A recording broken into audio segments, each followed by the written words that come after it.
Today I'd like to talk about becoming self-aware, which is Platform 5 of Living with Reality. That's the month we're up to, is becoming self-aware. But first, let's do a very brief overview of where we've been. At the beginning of Living with Reality, of course, we talked about ego, instinct, and evolution. It was the introduction to the book, and it was the first part of Consciousness Boot Camp, where we really started to understand on a very fundamental level why we do what we do. And that's very important to remember that chapter, because we're going to be dealing with that a lot this month as we're dealing with self-awareness. Because what we're being aware of is our ego reactions. And ego, instinct, and evolution really helps us to understand why our egos are the way they are, why we have the kind of reactions we have, and how we could move and how we could transition into a different kind of future, how we're going to get through these fear-based egoic behaviors. Not by destroying the ego, but by supporting it to grow up. And so that was the beginning. Then we went through the first section of the book, which is the state of human consciousness and how we are continually trying to change our feeling states and messing up our lives because we're always trying to fix the way we feel instead of dealing with our problems. Remember that part? You know, it's like, oh, I'm really feeling overwhelmed. Why don't I smoke a joint? And when I come back 3 days later, I'm sure that all these problems will have fixed themselves, right? And we come back, and of course, we have more problems than we had before. So all the things that we do in order to change the way we feel, whether it's sex or food or some addiction or some raging to make ourselves feel more powerful and so on. And then we talked about our addictions themselves, not only the physiological ones, but the mental ones, the process kind of addictions. And then we talked about our program. I also, in that first section of the book, talked about what is reality and how do we find out what it is and why is it so hard to live with. And so we've covered all of that, and we talked about fear and pain and how they are intrinsic to life, that life is a struggle. But that there is needless fear and needless pain, which is what we create, and that's what we can overcome. And then we can also find ways of dealing with the fear and pain that is just intrinsic to life. And all of that led us into, okay, so now what? What are we going to do about it? And we came to the program itself, the program of transformation, the 9 platforms. And the first segment of the book was about shifting our relationship to the universe and to the world, to each other. And it always seems like an odd place for people. Why are you putting this section on your relationship with yourself and who you are after the section on others, relating to others? That doesn't make any sense, you know? Me first, and then I relate to others. And of course, that's just the opposite of what it is that we're teaching here. Because what we're teaching here is that we aren't me first, we're actually we first. Then there's me. That we are actually one to start with. And our concept of oneness, that we are one, that we were born out of the oneness, and that we are differentiated aspects of the oneness, is such a flipping the vision upside down way of looking at life.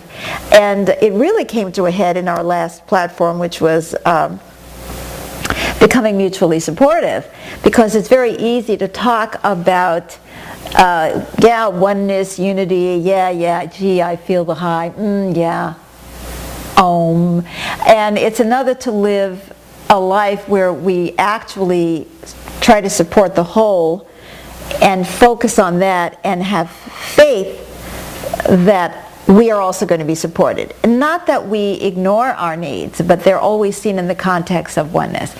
And that's what we did. We turned over our self-concept. That we are not a bunch of individuals who come together. We are one in differentiated, individuated aspects, but we are manifestations of that oneness. Just like a raindrop is not really something separate. It comes from the rain. It goes back into the rain. It goes back into the river. So we started turning over our vision of who we are. And it's only when we do that that we can actually come into the second part of the book in terms of the platforms, which is our relationship with ourselves. Because now we know who we are, that we are not separate individuals. And we broke a lot of illusions when we went through those first 4 platforms. That we live in a universe where we are one and we are impacting one another constantly. That we can't separate without hurting ourselves and one another. That we have a tendency to merge, which is we go unconscious because we're so scared when we feel like we're alone, that we're always looking for people to collude with to make us feel safe,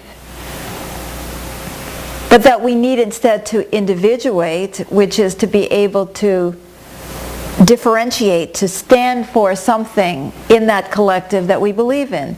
So we talked about having all these possible reactions and ways of being, and then we choose to energize an aspect of consciousness like courage, caring, and so on. Even though we are all of it, because we are one. We are venal, we're corrupt, we're scared, we're nasty, we're mean-spirited, we're loving, we're courageous, we're compassionate, we are one. We are one. All the aspects of consciousness are within us, and so we differentiate by saying, okay, this is the aspect of consciousness that I want to energize. We don't separate from people and say, you're a bad person because you have this quality. We say, I am that. But I am choosing to energize this, and so we differentiated. And then we got to co-creation, and we saw that we could not run the universe, nor are we its victims. And we reviewed all of that, how it's all about intention and allowance, and how we are actually being co-created by the universe in this moment, that we didn't even create ourselves. And that human beings actually don't create anything. We're always taking things that are already in existence and putting them together in different ways, but we don't create. And that we do co-create with the universe. And we began to realize the value of being conscious of that co-creation, because we're going to co-create anyway. We don't live as isolated beings. Even if you lived on an island, you know, if there wasn't a coconut to fall from the tree, we'd be dead. And that brought us to Platform 4, which was to become mutually supportive, where we actually acknowledged that if the whole isn't thriving, we can't either. And it's like having a palace in the middle of a slum. You know, how cool is that?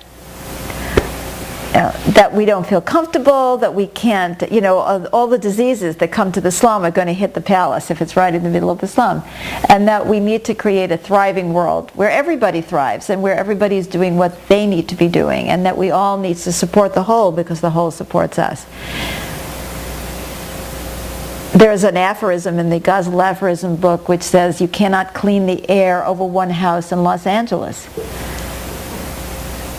You know, we have to clean up our entire world in order to have a place where we're all happy, where we don't have to be afraid to have our children go to school because somebody else's child isn't in so much despair that they're going to shoot yours.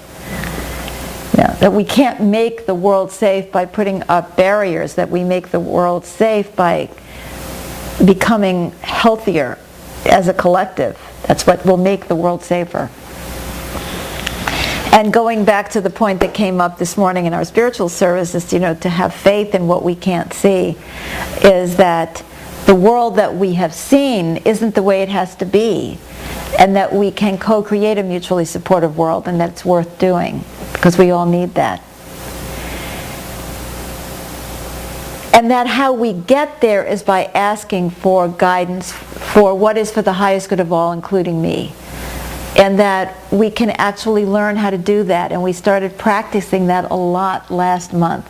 Practice, practice, practice.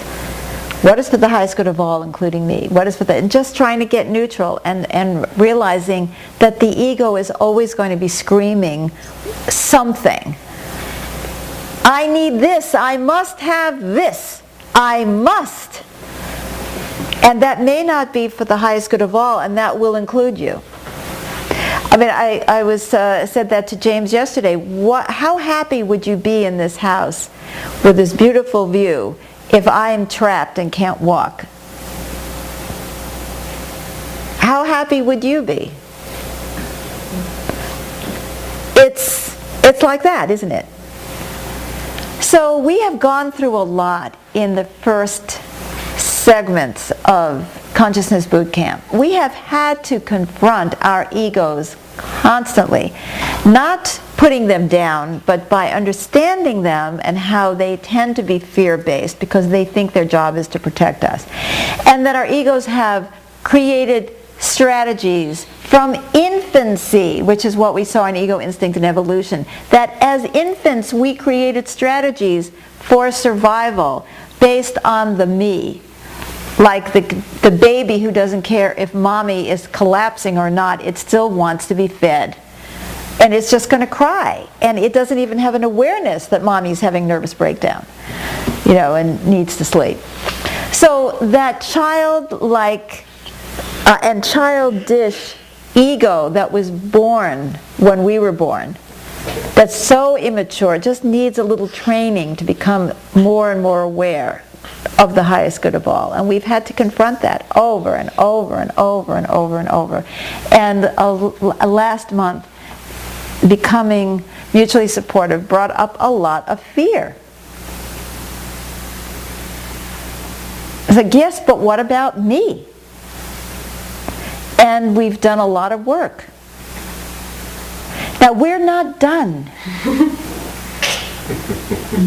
But we've got a foothold in a new consciousness.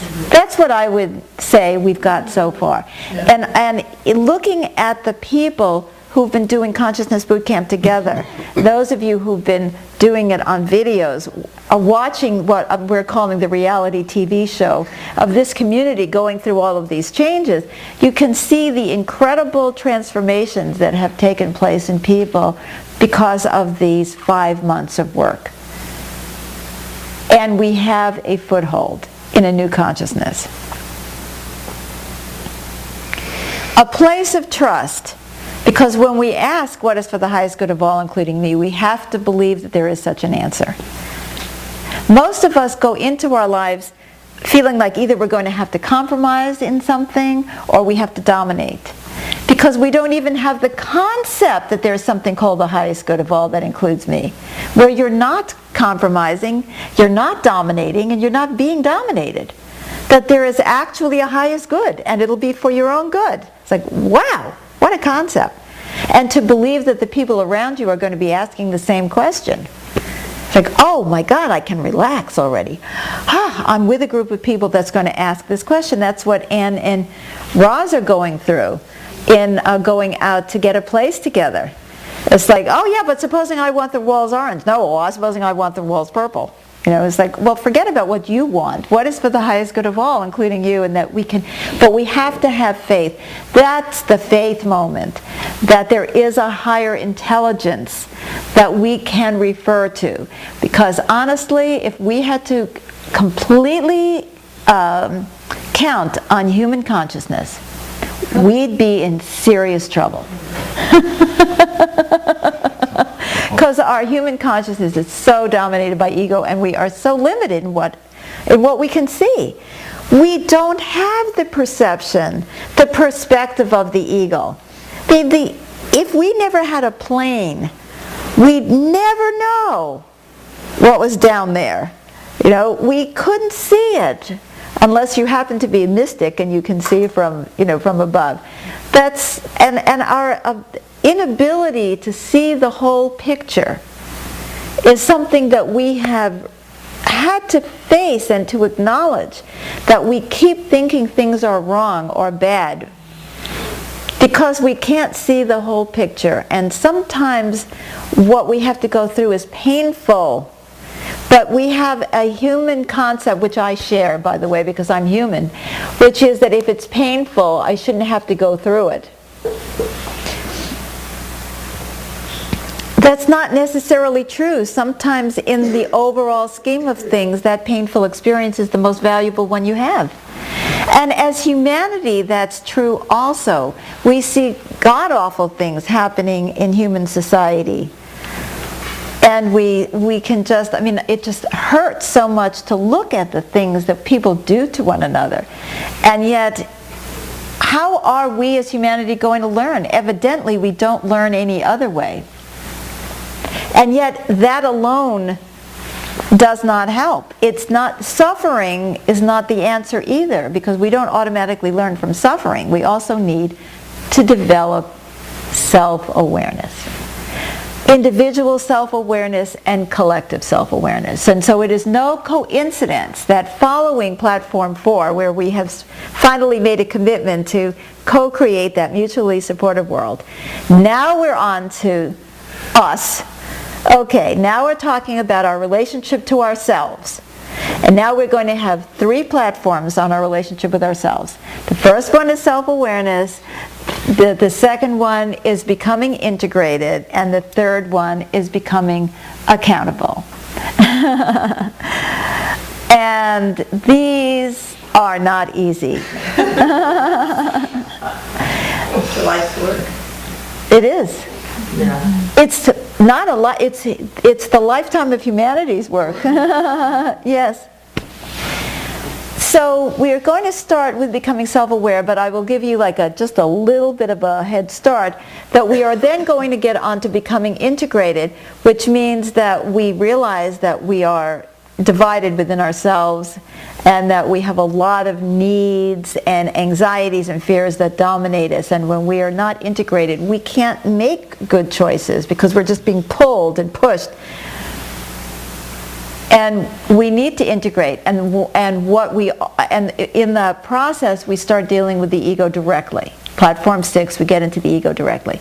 And in Platform 7, we become accountable, which means not only do we learn how to make amends, but we actually start freeing ourselves from those negative energies that cause us to do the behaviors that we have to make amends for. Because it's just not good enough to spend your whole life saying, gee, I'm sorry. Wouldn't it be nice if we could actually overcome some of this behavior? And that's what we're going to accomplish in the second part of the Living with Reality program in the next few months. And then we'll go on to the last 2 platforms, which are about relaxing into the process of living. So becoming self-aware, I'd like to share something with the people who are watching this who haven't been around the stream and don't know me. I finished writing Platform 4 in January 2003. I didn't start Platform 5 for 4 years, was it?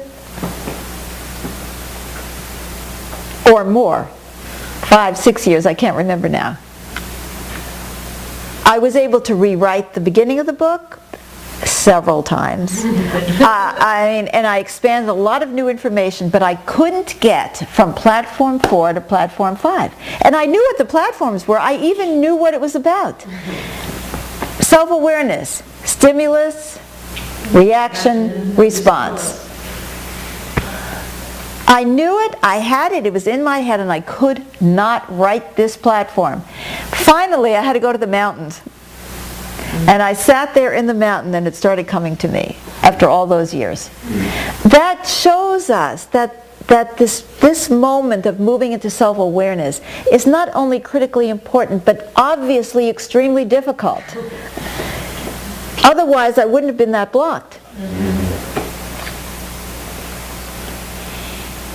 What is it that is so darn uncomfortable about self-awareness?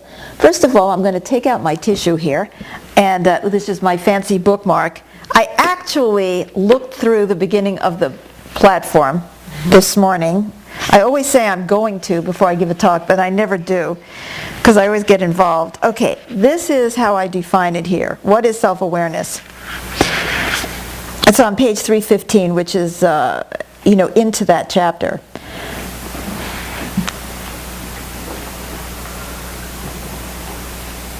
Okay, first I'd like to, this is the paragraph before. There are two aspects of self-awareness. The first is the process of becoming objective about our reactions and responses, and that's what we will primarily address in this chapter. The second is the process of becoming aware of the self underneath our programmed self, which is the work of our whole program. Because when you talk about self-awareness, we have to recognize, well, what self are we talking about? This ego-based self that's running around creating havoc, or some deeper self that we all at least hope that we have?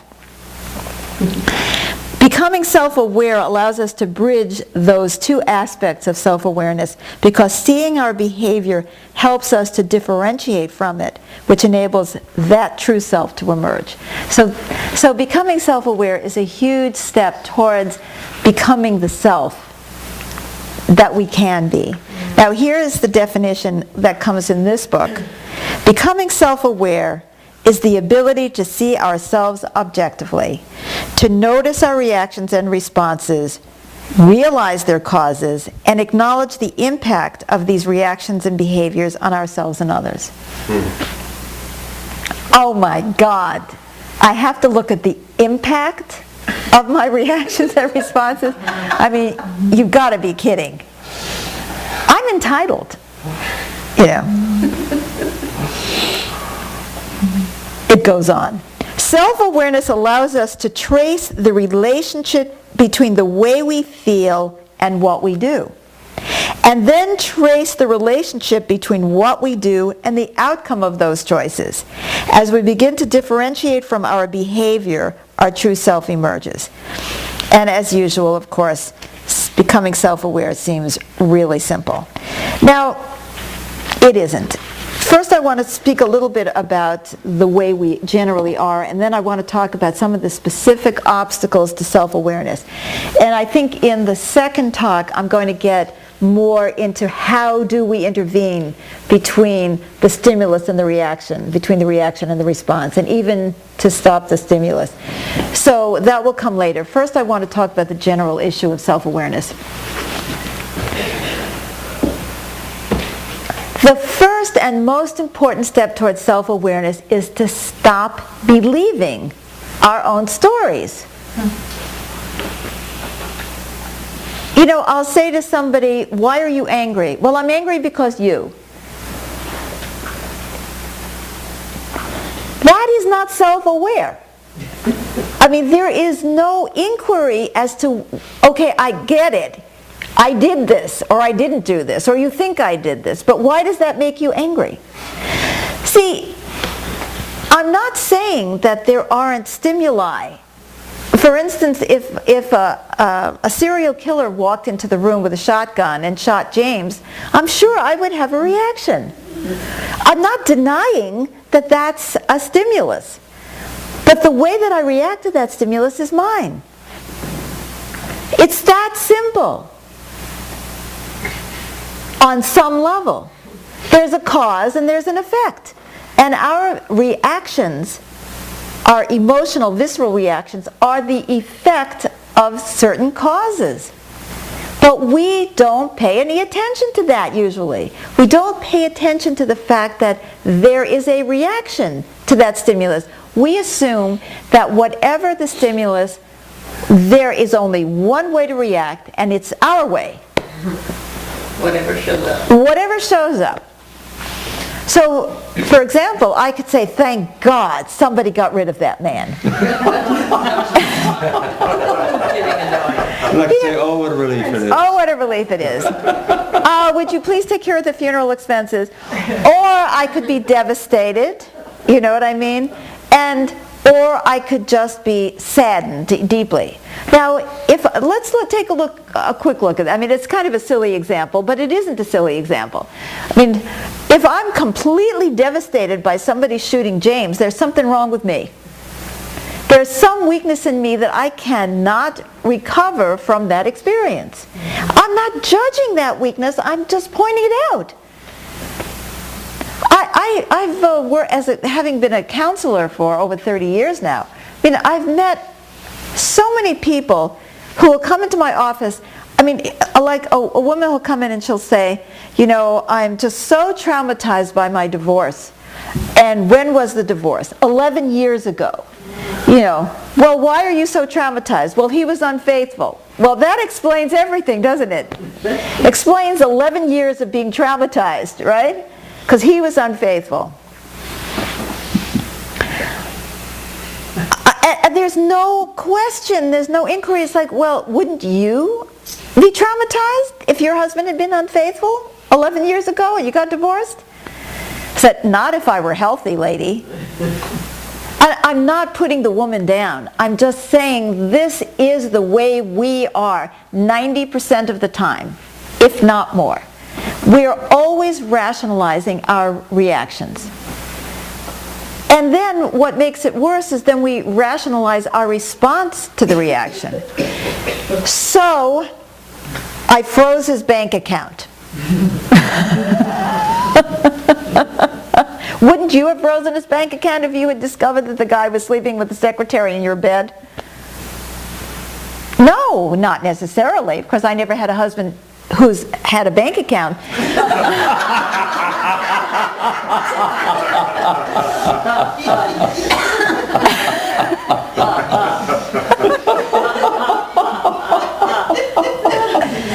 But do you know what I mean? We get angry, we get vindictive, we yell, we do all kinds of things. These are our responses.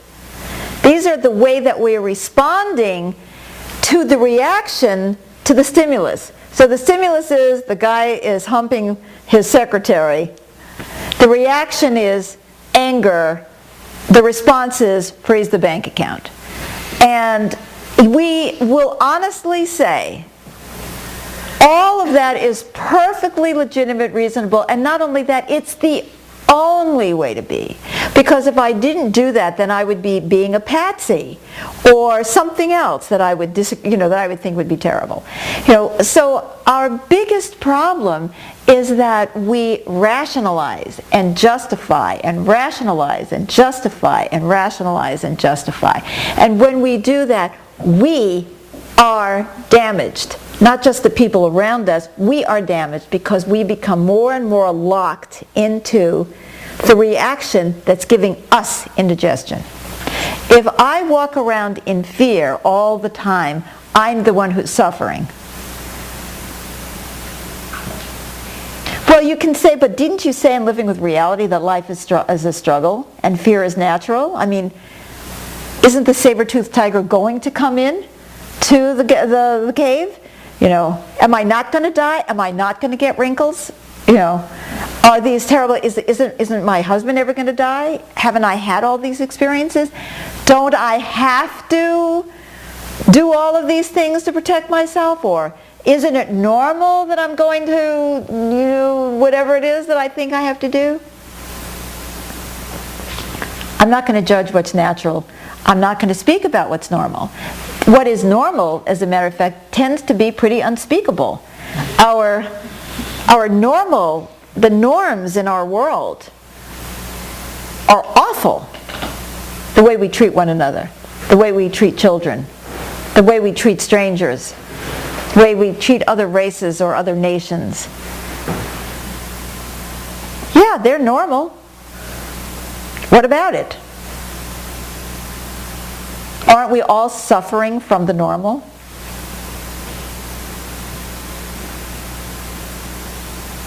And yet, how many of us, even who have been through therapy and who are very enlightened, find ourselves saying, but he, but she, but they, and believe it?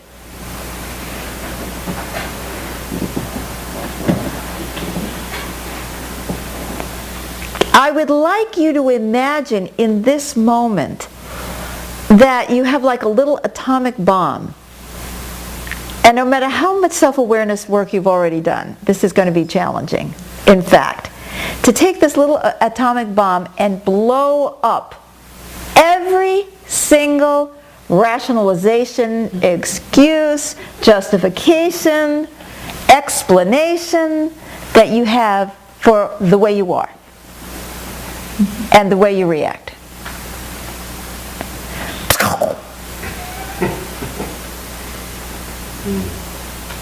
Can you feel that?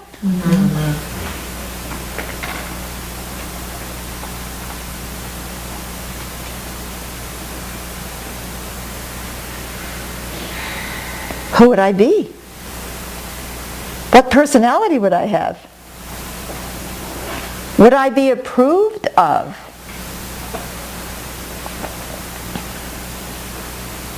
If your boyfriend cheats on you or your husband cheats on you and you don't blow up and get angry, will your girlfriends approve of you?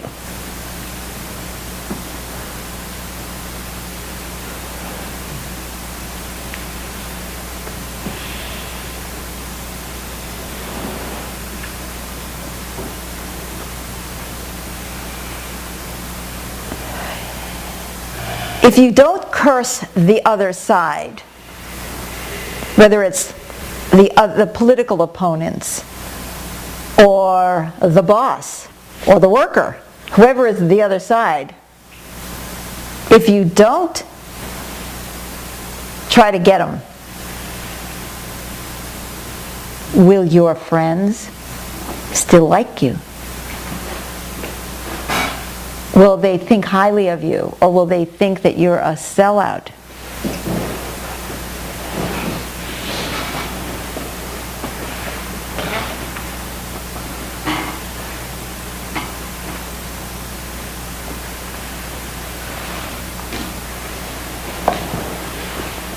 If you don't step in and stop something that someone else thinks is wrong,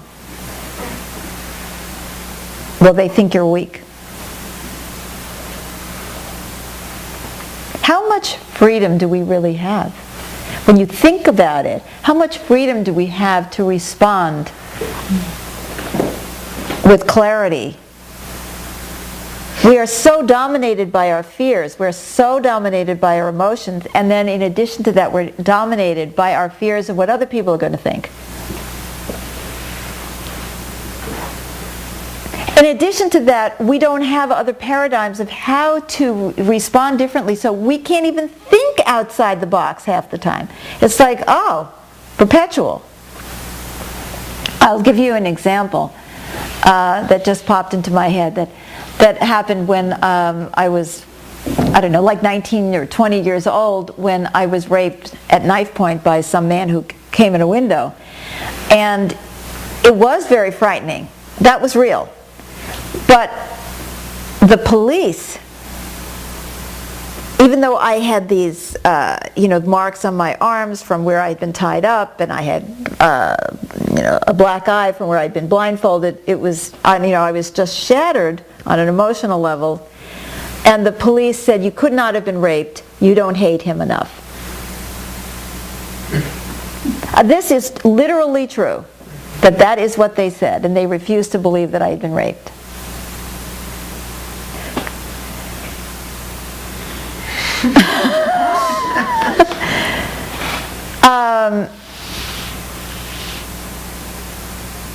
That may seem like an extreme example, but it only seems like an extreme example now. 47 years ago when this happened, it seemed perfectly normal. Certainly seemed normal to them.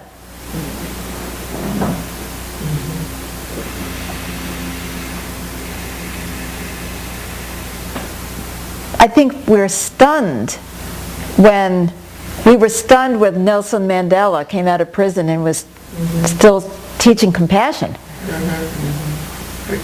Forgiveness. How are we going to work this out for the highest good of all? It's just not the norm. If we don't have models that are different, most of us can't even see another way or conceive that there could be. So what is this self that we're going to be aware of? It's a bundle of chemicals in our bodies, visceral reactions, memories, ego strategies, coping mechanisms, social norms, teachings from our parents, pressures from society.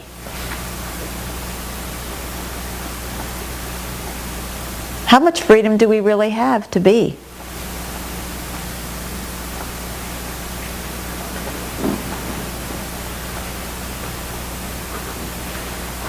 Where is the self that we're becoming aware of? What is that self? A bundle of reactions, opinions.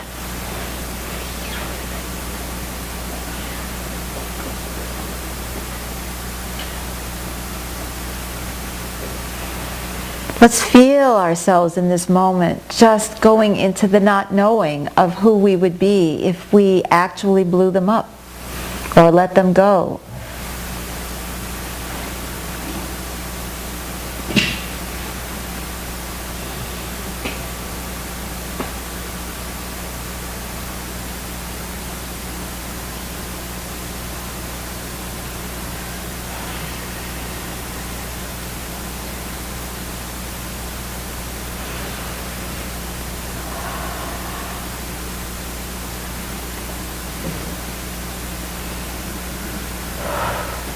So the first step is to start to become objective, which means we have to go into the inquiry. And I think that a lot of people in this program, in the Stream and Consciousness Bootcamp, have been working on that for a long time, to actually ask yourself, why did I have that reaction? Why did I have that response? We may not be great at it, we may not always be successful, but there is more asking than there was before. We do go into the inquiry more than people who have not been through these kind of processes, and yet we are far, far from really being in the moment-by-moment inquiry. We get on a track, and it's hard to let go.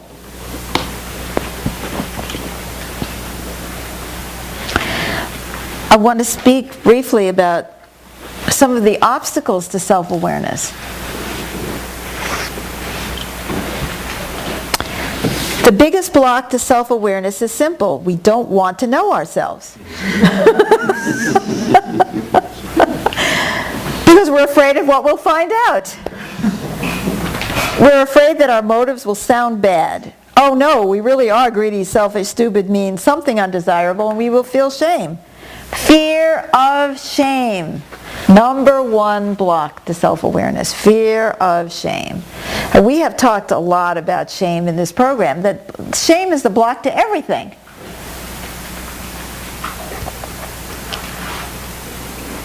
And we even talked about why shame is so frightening, going back to ego, instinct, and evolution. That we will not be seen as valuable, and therefore the tribe will not support us, and therefore we will die. And that's the whole bit. That's what shame is all about, is that, oh my God, I am no good, and everybody will know it, and I will not, nobody will feed me anymore, and I'll starve. You know? And that feeling of the bottom sinking. And if we cannot get past the fear of shame, guys, we will never become self-aware. We will only let in those little bits and pieces, the peekaboo pieces, where we're not going to feel that much shame. Or, this is what I love that masquerades as self-awareness. And you say, well, why are you angry? Well, I've really looked at this, and I realize that I'm angry because you remind me of my mother. And so that version of self-awareness, it really turns around that it's not about me. It's still not about me, and so I'll have no shame. Or I'm angry at you because you did this to me. There's still no shame. See, because we're still projecting. Not that those things aren't true. or that they aren't stimuli. And of course they are true, and they are stimuli, or they may not be. We may be making that stuff up too. That is not self-awareness. That's giving ourselves an explanation for our bad behavior.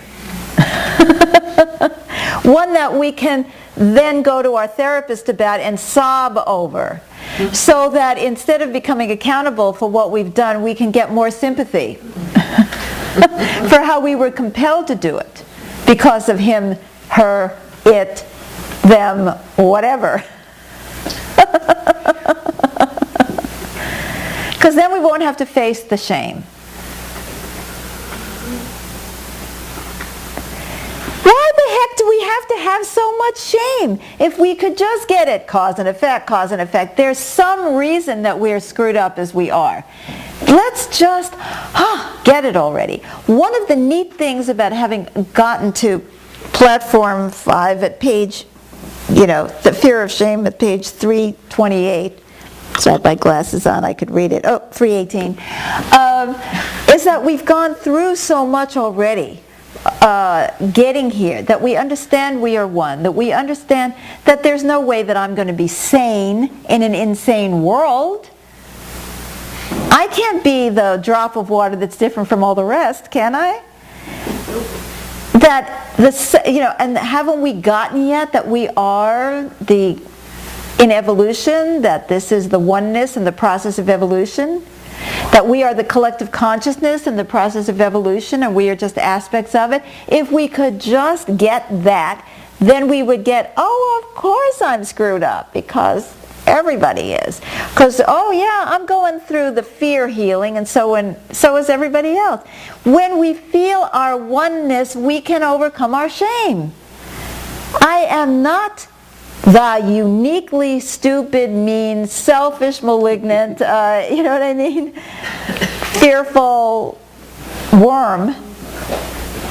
I'm not unique. I am stupid, mean, fearful, and a worm, but I'm not unique in that respect.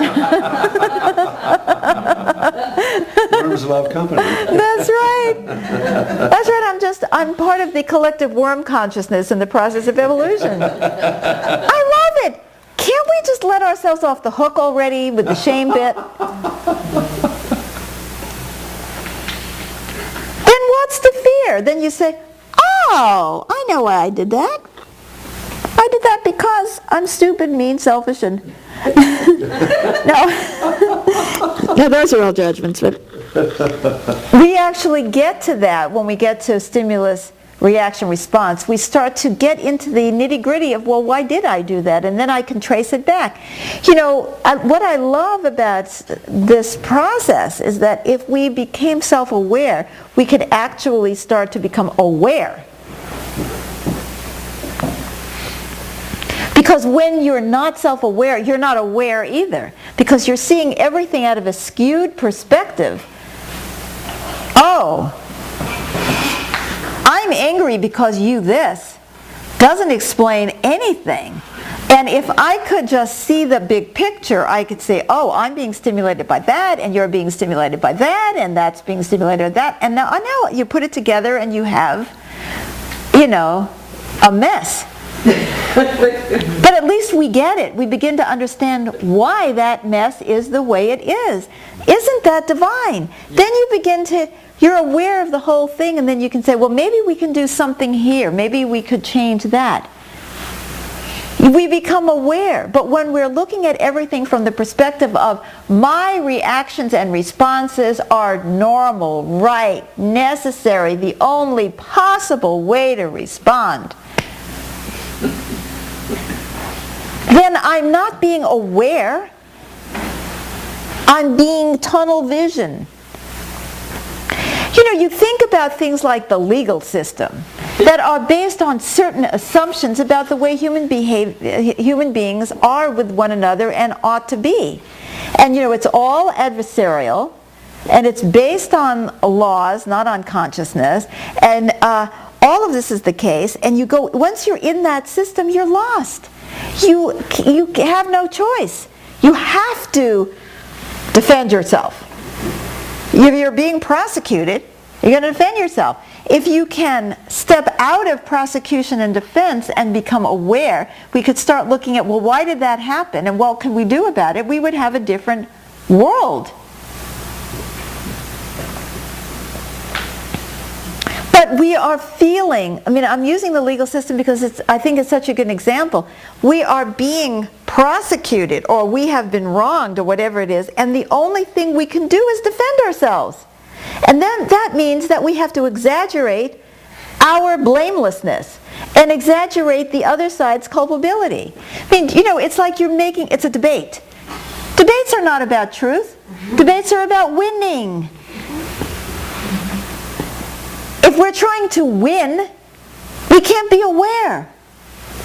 How are you going to go into court and say, well, you know, you're right, I did do this. On the other hand, you did that, and let's take a look at the dynamic, and perhaps, you know, but no, because, oh, it's going to cost me money, or I may go to jail, and I have to build a case. And that case absolutely refutes truth. Because nothing in life is one-sided. And yet the law is set up, generally speaking, that way. There are some cases where you have some divided culpability. But do you see what I'm saying? It's the system of thinking, and that's my point. When we are in a system of thinking of prosecution and defense, we are almost compelled, unless we could break out of that and we could go into the courtroom and tell the truth. But we're afraid of what the consequence would be. But that's the way we are. We treat our relationships as though we were in court, and that we had to prove our blamelessness.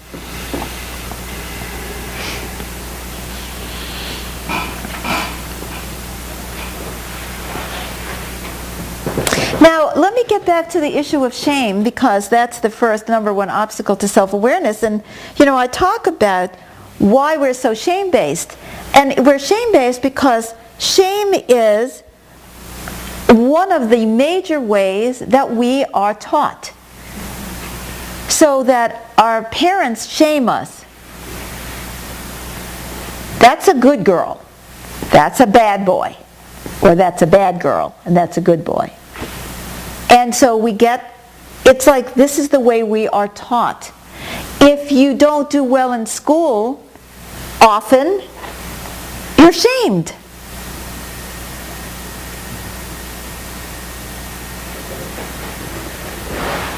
That's never made a better student. No, shame has never made a better student. It made a more frightened one.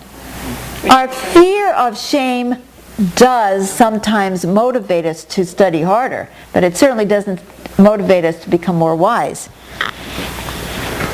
So our parents, who are harried and overworked and don't have any better tools, have shamed us. And we learn that that's the way you learn, and we use shame to teach our children, and we use shame to be with each other.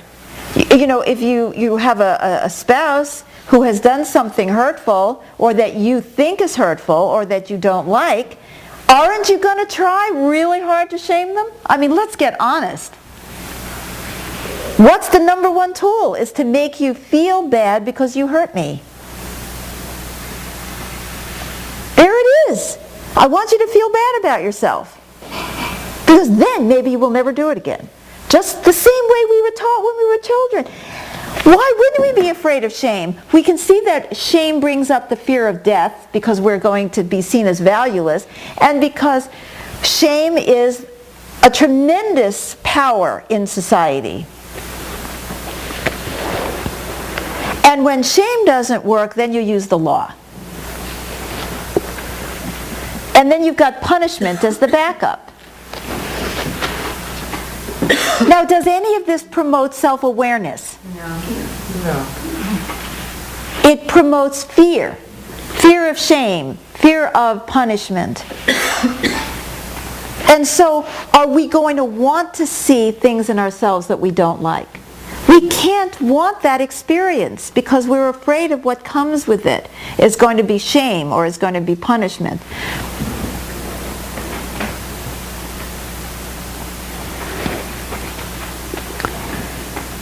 So, Shame is a common form of social control, and it becomes internalized.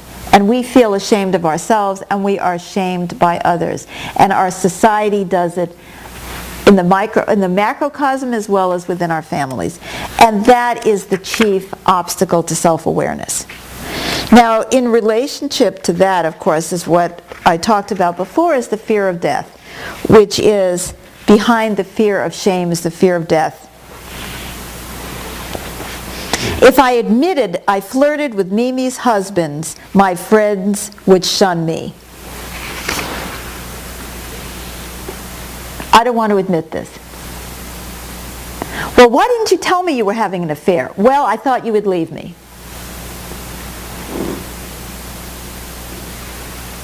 We don't want to be alone. I don't want to admit that I'm a child molester because I'll be shunned by our society. I don't want to even acknowledge my own pathologies, much less share them with you. We're afraid of becoming self-aware because we're afraid of looking at our weaknesses. Weakness, unless it's used as a weapon, does not have much value in society. And when I say it's used as a weapon, I can use my weakness against you because I can manipulate you. Oh, I'm so needy. Oh, I'm so weak. You know, oh, could you? But that isn't weakness. That's using weakness for manipulative purposes. But to really be weak, I mean, I can just imagine, a 9-year-old boy going through the schoolyard saying, "I'm weak. Hi, I'm weak."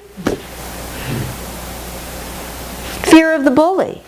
It's so, men are so afraid of being seen as weak because men are so violent towards each other. Find a weakness and get it. I mean, you go into combat and what are you going to do? Make a big hole where your heart is, take off your armor and say, "Hi, I'm here for battle." Or men, who have been doing a lot of heavy-duty physical labor on this planet. You get weak, dude, you're out of a job. Hide your weakness. Go take a drug.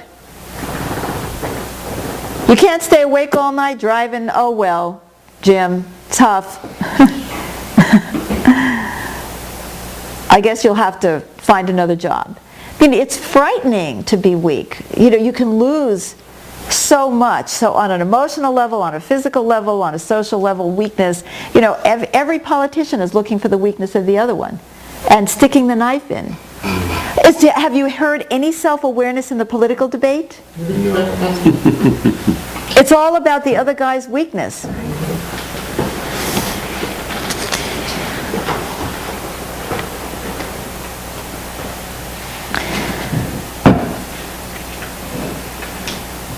When we are afraid of being shamed or being punished, we get into blame. Johnny did it. You see it among children. They will blatantly lie. Unless they discover that the lie is so blatant that their parents are going to catch on. So then they try to find some other way to avoid being shamed or punished. And so we start blaming one another, that we're afraid of being blamed. I just say something there? Yeah. I lied so much as a child that it was well into my 30s that I realized I would lie all the time. Oh my God. And I just had to stop lying. I could look you right in the eye and lie. That's amazing, I Chris. have 6 kids. Yeah. How much blame and shame was there? Yeah. In a household where there is fear, we learn to avoid accountability and to blame others. I didn't do it. We often don't even realize that we have become afraid to be truthful, even when there's nothing more to fear. Lying to ourselves comes just a step behind, and isn't that the worst? So many of us have been so afraid to be honest about ourselves that we don't even know when we're lying anymore. The case that Chris was talking about, how she's lying to everybody, but how much do we lie to ourselves? We know it. We feel it. We know there's a hole in our argument. But we won't say so. How many times have I been with somebody that I've worked my ass off to try to get them to acknowledge something, and they'll say, well, as a matter of fact, I was having that very thought yesterday. But, oh my God, it takes an hour and a half to get them to admit it. But it was a fleeting thought. Self-awareness is often fleeting. And if we're afraid of being punished on top of it, then we are really going to get into this lying mode. And then we can become so afraid of punishment that we either put on a tough guy image so we don't look weak and nobody can get to us, or we create a persona of the good girl or boy. Now I can't even ask myself how I feel or what I want. I need to act only in ways that support my persona. How can I be self-aware when I can't ask myself what I'm really feeling, what I really want? If I'm being driven by a need to look like a certain person, that's another obstacle. I can't be self-aware. God forbid I should be aware that I'm really gay. And I'm trying to project an image of machismo. I can't even admit it to myself. I will not get social approval. How can I be self-aware?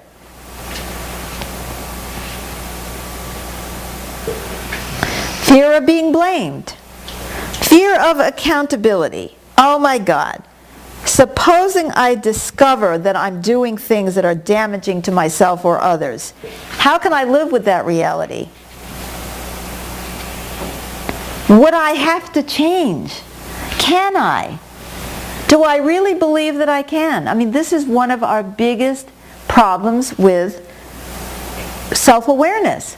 I don't want to see that my reaction is just a reaction, because I would have to face the damage that I am doing to others, and then I would feel compelled, first of all, to make amends, and secondly, to change. But I know I can't change. I've tried to change. I know I can't. But you, on the other hand, can change.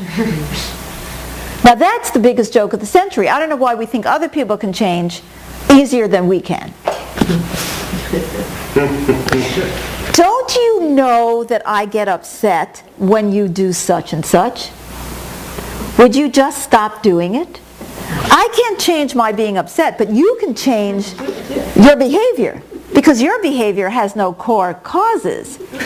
Your behavior is just mean. It's just stupid, right? Yeah. What's the matter with you?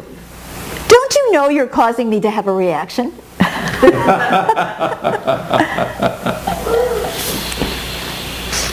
Or if you do that, I'm going to have a reaction. That's right. It'll be your fault. That's right. Exactly. Yeah, at least I warned you. I mean, come on. Right. That's right. Oh my God, that is such a manipulation. That is self-awareness, gone run amok. Which is like, say, I always react when somebody comes into the room with a cup of tea. That it causes, because it re-traumatizes when I was a child and my father walked in with a cup of tea and threw it in my mother's face. You can't drink tea anymore. And if I tell you that if you drink tea one more time, I'm leaving you, there it is. And I mean, hasn't that, come on, don't we all recognize ourselves in that one? Now, another block to self-awareness is the fear that significant others may feel threatened. Oh my God, supposing I recognize the fact that my drinking is ruining my liver, but you're drinking too. I can't do anything. I can't stop drinking. It'll ruin my marriage. I mean, haven't you bumped into this? I can't join the spiritual organization and get clear and get self-awareness. My husband will never stand for that.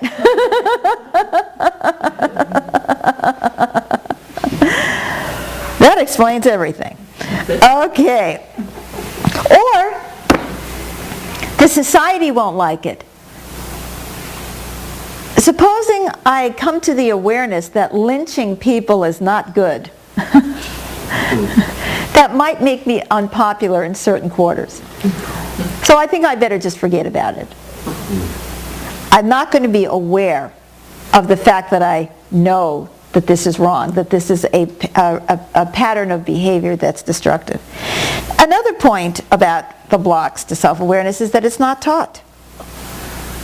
As children, most of us focus on ourselves, on getting our, quote, needs met in rather primitive and unconscious ways. For example, if I'm craving attention, I may jump up and down and say, look at me, look at me. Of course, I've never done that. The child is not consciously thinking that it needs attention, but it is acting out of some visceral needs. Our parents typically respond in one of two ways. They either feed the behavior by giving us the attention and calling it cute, or they feed our shame by making us feel that these needs are bad. Neither of these responses teaches self-awareness.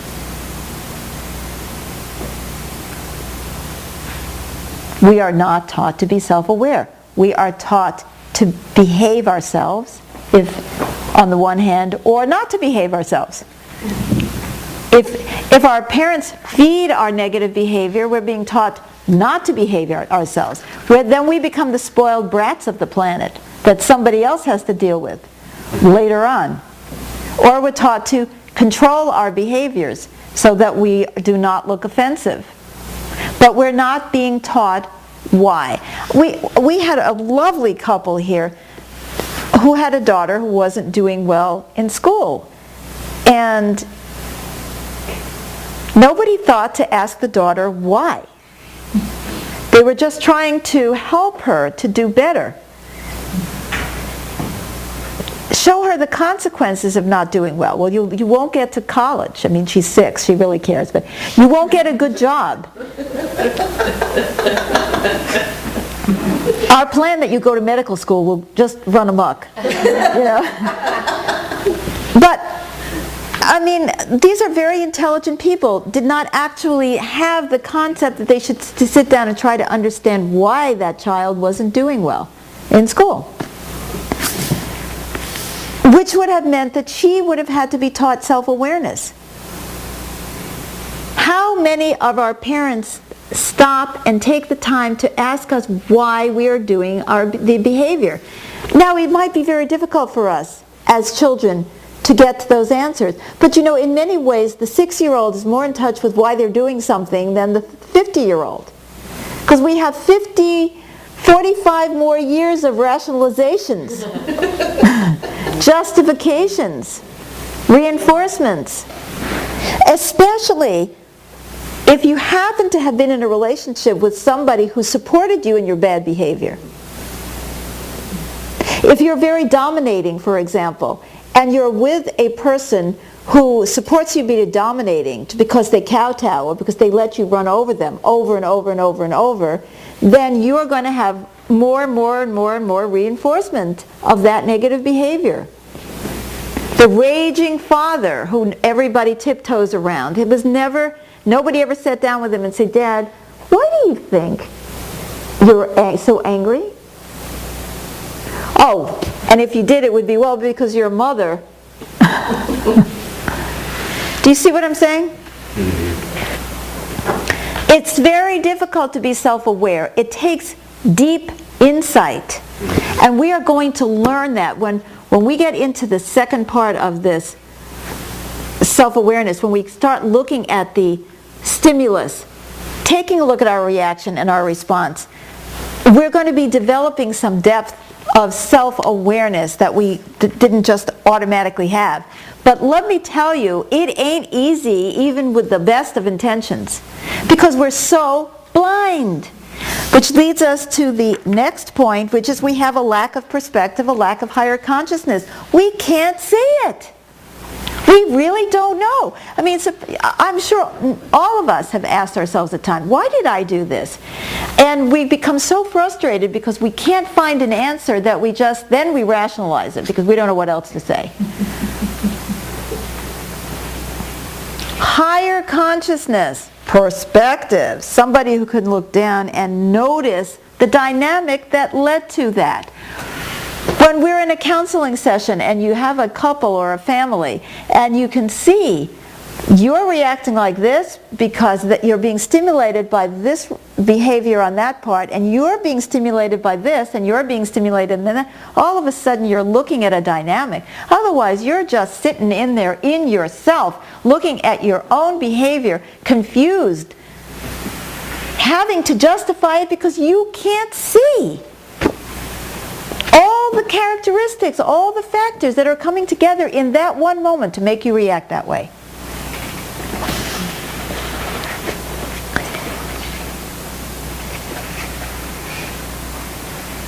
Most of us humans tend to see everything from the ant perspective. We are aware of a sensation. When we begin to feel pleasure or pain or anger or something, we are aware of a sensation that may bring us to a question. Other than, if we don't have that sensation, we don't even have a question. If we're not uncomfortable, if there isn't something triggering us, we don't notice anything. We just float along. You know, you're driving along, and it's only when somebody rear ends you that you notice you're driving. Yeah, because, and that is so true, Irene. Half of us don't even notice we're driving when we're driving because we're busy listening to the radio or thinking about something else. Or all of a sudden, your knee hurts, and then you realize that something is wrong and you've been doing something to your body that you never even noticed before. Without the sensation, you're not even thinking about it.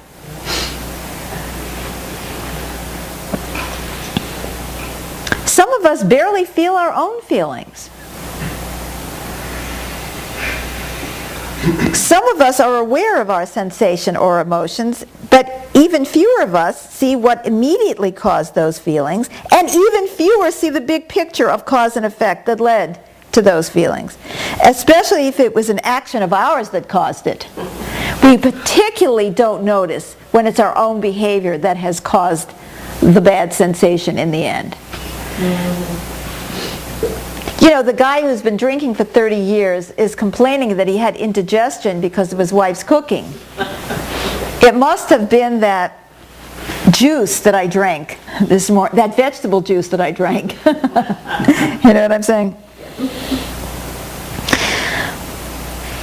If I have an ant-like perspective, I may feel wet when I accidentally walk into a puddle, but I may not see that it was my root that got me there.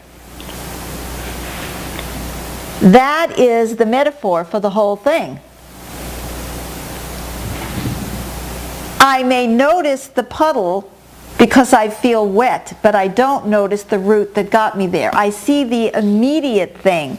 Oh, I hurt my knee because I was playing tennis. Not because of everything that I did for the last 30 years that led up to that moment.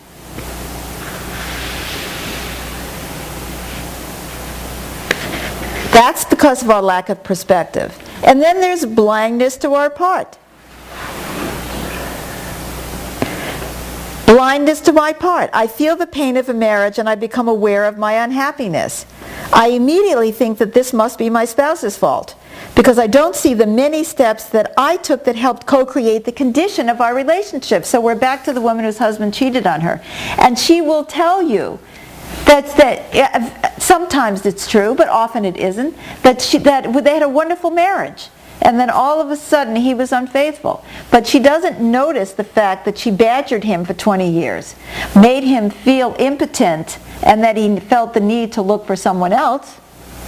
So she's not noticing that she had a part in the co-creation, and that is so common.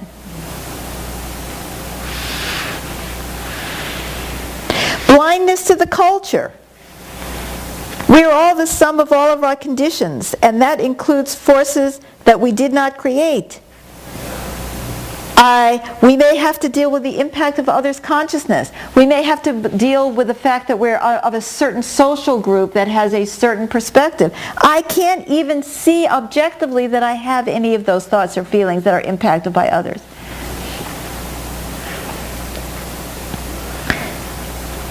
If our culture is angry at people who flew planes into the World Trade Center, how am I going to not be angry? Or how would I question my anger when everybody's angry about it? I may be blind to the entire culture that says pride is more important than anything else.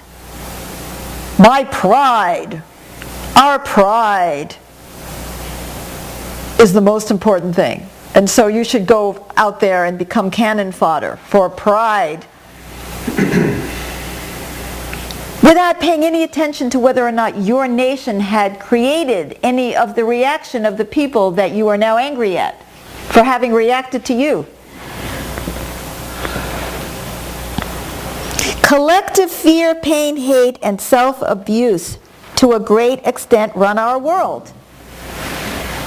We've talked about this before. Am I going to stop wearing high heels if all the other women my age feel they need to wear them to attract a guy?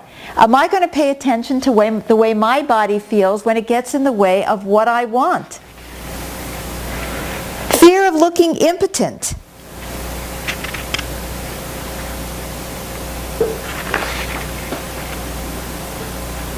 What's the use of looking at what is? I can't change it anyway.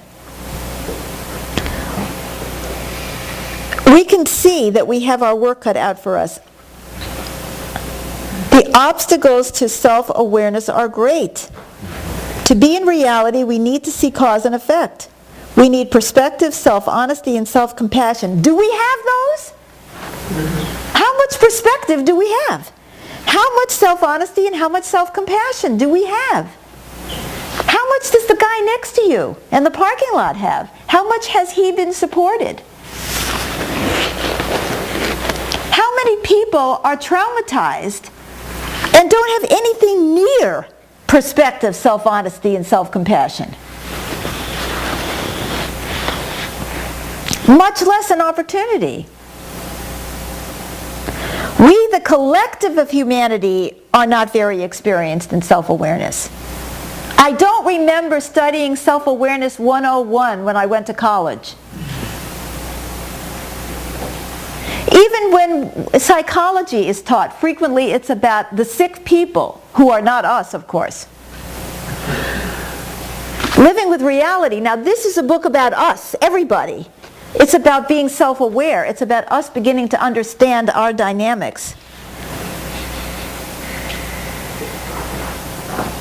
So developing these capacities and developing self-awareness is tremendously challenging. Why would we do it? Well, in the book I talk about living in the cave of shadows. That the world is a frightening place because we don't understand it. Things seem to happen to us all the time. And every one of us feels this way. You know, you think about it. Everybody is having things done to them. Well, who are the them who's doing the things to the everybody? Do you understand what I mean? I mean, if we're all being impacted by everybody, who's the everybody? It's us.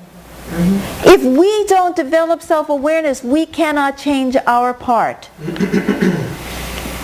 If we will not get honest about our own reactivity, we are going to be dominated by it forever. And we will continue to hurt ourselves and one another. Is that what we want? Self-awareness is the biggest step towards freedom that we can ever take. And everything in us fights it. The ego always wants to justify its behavior. We always want to be the one who's right.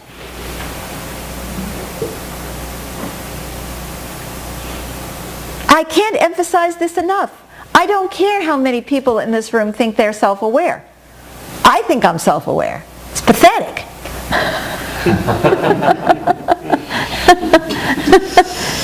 If you're not spending 24 hours a day questioning yourself, you're not even trying to be self-aware. Why did I change lanes right then? Why? Why did I nearly, was I willing to cause an accident? To change lanes? Why? It's because when I was 2 years old, my father, hit me, and I have felt bullied all my life, and I've got to find some vehicle to feel powerful. That's why I changed lanes. But no, you said, well, why did you change lanes? Well, I was afraid that we might be only 14 minutes early instead of 15 minutes early. Or I could be 2 minutes late, or something. That's what I'm talking about. I am talking about really understanding why we do the things that we do. And it's everything we do. It's why did I pick out that dress? Why did I eat that food? Why did I say that? Why did I say that? Why was I compelled to say that? Oh my God. That's self-awareness. Even asking the question raises our consciousness. All right, so we're a little bit retarded in terms of understanding why we did things. We hopefully in this month, we are going to be learning more and more about ourselves and becoming more and more self-aware. But can we at least ask, can we stop the endless, interminable self-justification as individuals, as groups, as nations, as a species?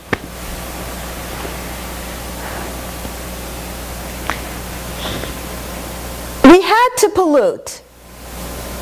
We had to continue making gas-guzzling cars because people wouldn't buy the other kind. We just had to. We had to. We just had to. I had to pull my hand away. You looked at me funny. I just had to.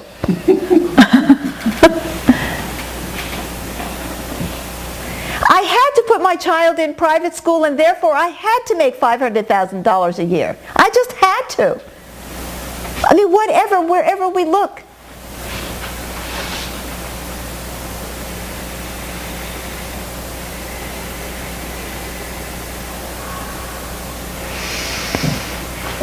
Is there anyone who's ready to say, I am committed to trying to be self-aware all the time, even though I know I've failed dismally? Yes. Why? Can somebody stand up here and tell me why you want to be self-aware? Even though you know it's going to bring up shame, blame, fear, it may ruffle your feathers, the society around you, you may not be popular, your husband might leave you.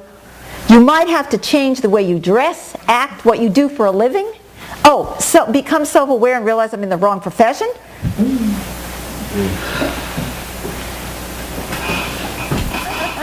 I want to be self-aware, and I want to experience all of those things because it would bring integrity to me. Because I'm so aware of how much I'm suffering from my lack of integrity. Because I am so aware of how Much I'm suffering from my lack of integrity. That is beautifully said. You know when your brain is going on and on and on, it's like, oh, I'm angry because he, but she, because you know how you feel inside?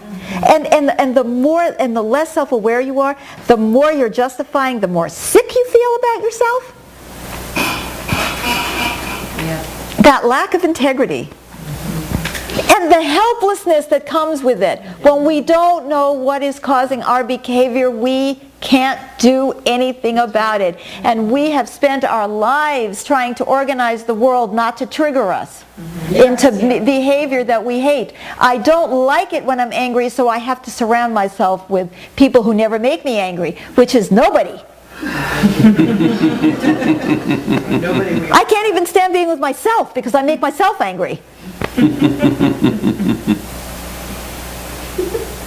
I don't like fear, so I have to be in safe places and never do anything exciting, interesting, or daring because I can't stand the fear, because I don't know what's triggering me. I don't know what's triggering me, and I don't know what to do about it. And this platform, we are going to be working on the awareness. We're going to start fixing it in the next ones. I'm sure we'll be doing a little bit of fixing. But yes, without knowing, we can't do anything about it, and then we're helpless. We're in that cave of shadows that I talk about in the book.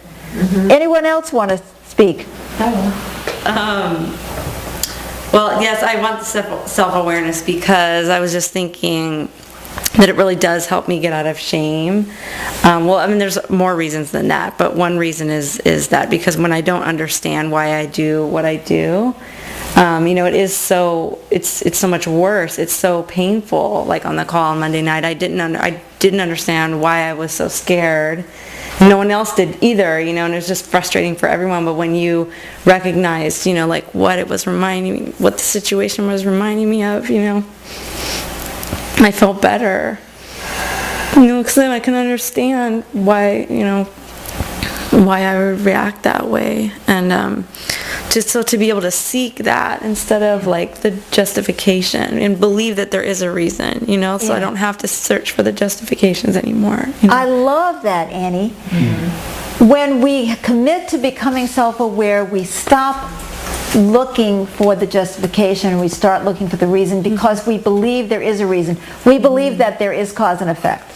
That for every reaction we have, there is a reason. There is a reason, not a rationalization, a reason. And then we can start having compassion for ourselves because we know there's a reason. And then we can start having compassion for others.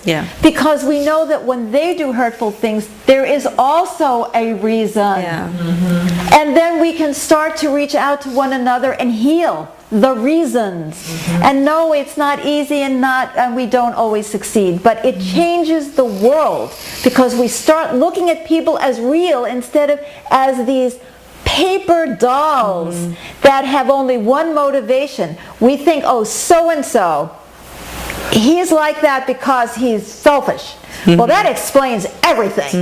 You know what I mean? It just explains everything. And then we know exactly how to treat him, and it's all over. And then there's no growth, there's no movement, there's no healing. And we are surrounded by paper dolls that we've projected onto them certain personality characteristics, and we've written them off. Yeah.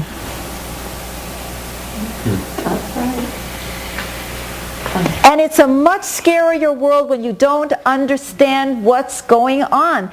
It's much more fearful than looking at yourself and facing the fear of who you are and looking into the depths of another human being. It's so interesting that as many years as many of these people in this community have been together and as much work that we've done, we still have the fear of looking into each other and seeing what's there. We see that in our counseling training. Those of you who have been trying to do some of the practices with our tools have seen that when we're doing practice, people are afraid to find out what's really inside the other person. But it's only by understanding them that the world starts to make sense. There isn't a human being that you cannot understand. I mean, sometimes I pull my hair out and say, oh, I just can't understand so-and-so. But that's not true. I just don't want to. Because I don't like the consequence of having to understand them. It's like, oh no, then I have to change my reaction. Oh no, anything but that. But the world suddenly becomes understandable and therefore less frightening. When I look at the conversation of myself, there's really a part of me that wants to believe that I'm committed to being self-aware. And I want others to believe that I'm committed to being self-aware because there's been so much of my life that I've devoted to seemingly doing that. Seemingly. But I can see that there's a part of me that's not interested and will never be interested and doesn't even want to really talk about it, but wants to look like it's interested. But now I can see that I'm interested in that part, bringing whatever that part of myself that says that it's not really committed, because I know that I can feel that there is a part of my being that is committed to that, and that it's not true that I'm not committed to that. So what is it that's throwing up that facade of not being committed? And that's what I'm really kind of Excellent. looking at. Excellent. The Excellent. insincerity of it probably is a good way of saying that. Excellent. Yeah. So you become aware of your not wanting to be self-aware, which opens up the self-awareness. Yeah. That's probably that's a short way of saying it.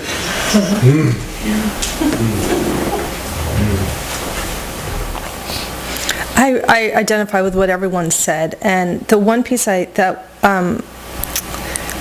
was just coming to me was I'm just so tired of like the unnecessary pain that I cause myself and everyone else.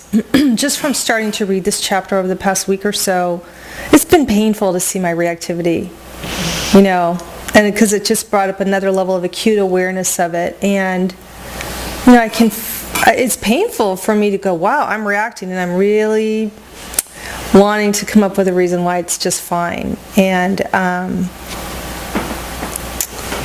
I can, you know, when you said something about self-awareness, you know, we'd have to look at how we earn a living, you know, look at everything, why we stay in a marriage or relationship, what have you. I can feel like that's been my justifications for so long to block self-awareness were, well, no one could survive if they gave up their career at 50, you know, or, you know, no family could survive if they confronted each other about issues. We'd all run away screaming, you know, there'd never be a family, and, you know, just a myriad of excuses to block self-awareness. So I feel inspired by what other people have shared already. Thanks. I want to be self-aware because I'm tired of feeling helpless and anxious and trapped. Mm-hmm. And when I'm self-aware, I feel liberated and relaxed, and like I have some power over my life and myself. So be it. Yes. Well, I like to be self-aware because I don't want to continue to live in a shame-filled existence. What's just curious to me is that I've had a lot of satisfaction out of pointing out that my family was one of naming, blaming, and shaming. And so I could name them and blame them and shame them. And then, of course, also having come out of this legal profession, the stuff you were talking about there, there's just so much incentive to make the other person more at fault, and for me to be entirely blameless, which has been one of my themes, and that's blocked at the inquiry. And then it bugs me when you keep prompting me to go more into the inquiry. What? I already justified myself. What do you mean? You know? It was you. So, and shame has been at the root of all of that for me, at the very root. And it helped me a lot, this concept that if we can just assume the connection, assume the oneness, assume that even if what I share coming from that self-awareness drives everybody else away, I have to be okay with that. I have to accept the consequences of being true to that, because at least I'm more liberated. I'm more free. I'm reminded of that saying that was back in ancient times on the temples: "Know thyself, and you shall know the keys to the universe." If you really go into the inquiry into yourself, that you can arrive at total liberation. Total liberation. That's what the Buddha did. That's what these great prophets did when they went off into the wilderness and did a lot of self-examination and so on. So, and they did sensory deprivation. If everybody was away in sensory deprivation, all you've got is yourself. You have to be self-aware. You have the opportunity to go into self-awareness. So, self-inquiry. So, I'm very excited about doing more and more and more self-inquiry. The question, why? Why this? Why that? Why did I say this? Why did I do that? Why did I react in all those different ways just a few hours ago? Just yesterday? Etc., etc. Remember mind what you said or did. Why did I have those reactions? Yeah. Or anybody else, what they said or did. Yeah. It's very liberating, in a way. And I don't have to feel pain of shame, because that's self-created anyway. Yeah. I can feel glad, I can feel good that, hey, I'm getting somewhere. It's funny, in my hypnotherapeutic work, I often feel really great when people are processing stuff and now we're getting somewhere, now we're getting somewhere. But why don't I turn that on myself? Just, okay, it might be a little bit of hurt feelings, a little bit of shame temporarily, but pain temporarily. Oh my God, I'm worse than I thought I was. You know? There goes another fig leaf of cover-up, you know, whatever. But to feel glad about, yes, we're getting somewhere and progressing. And the more we know ourselves, the more we know everyone else, because we are one. Uh-huh. And it is my self-awareness that has allowed me to understand other people, because I say, I do that, I know that, I understand that. And it's having had so many years of experience of observing people that has allowed me to become so aware of myself, because I think, oh my God, I do that, I said, and I do that. Self-awareness, very simply, the way we put it in the book is you recognize your response, that whatever your behavior is, it's a response to something. It's not cut in stone. It's not the only way. And that response has been triggered by some inner reaction. And that reaction has been triggered by a stimulus. And that stimulus may be something that just happened this minute, or it may be something that happened 20 years ago. And to be able to see the chain and break it, that's power. And what we're going to be aiming for is to break the chain wherever we can. If we can only go back and make amends after we've had the response, that's better than nothing. If we can break the chain between the reaction and the response, I really wanted to kill you but I didn't, that's good. Even better than making amends after I kill you. And if we can break the chain between the stimulus and the reaction and say, oh, I'm reacting with fear that's making me want to kill you. Why am I afraid? What is really the source of that fear? If we can break it there, better yet. And if we can stop the stimulus, we will all be in a better world. That's what we're going to be working on. Understanding the stimulus, the reaction and the response, and how they all relate to each other and how they play out. We'll be working on that as we go forward. Yes.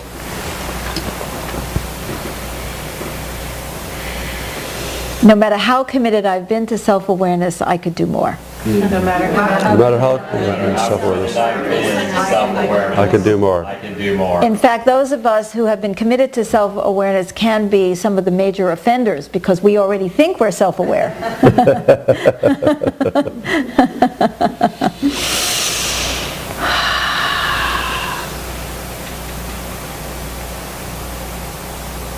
Self-awareness begets self-awareness.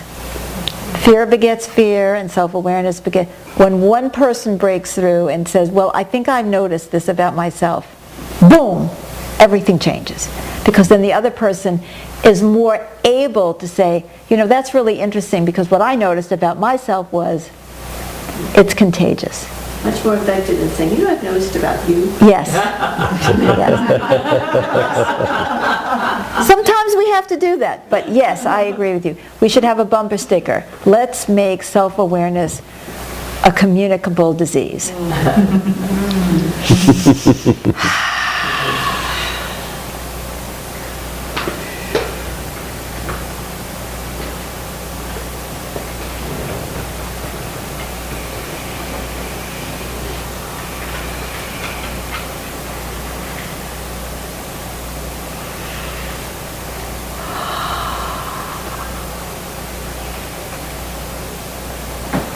Yes.